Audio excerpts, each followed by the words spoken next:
how to redeem promo codes on Marvel Strike Force. The first things first is of course access or pull up any preferred web browser that you want to use. Now for this video I'm going to be using Google Chrome and then just head directly to your search bar and just type in Marvel Strike Force.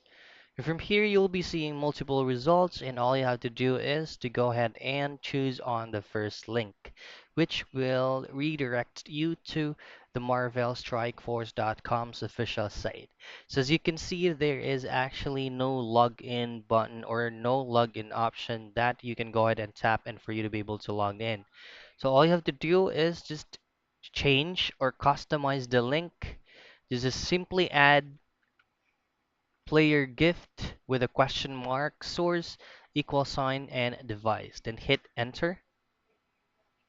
You will now then be redirected to the same site, but it will giving you out an option to either log into Scopely or through your Facebook account. Now, for you to be able to redeem the code, all you have to do is to log in with Scopely. So simply click on login with Scopely. And all you have to do next is just to enter your email address associated with your Marvel Strike Force account, and you will then be redirected to the page in which you will be entering a specific code for you to be able to redeem it. So that's it. That's how you redeem promo codes on Marvel Strike Force.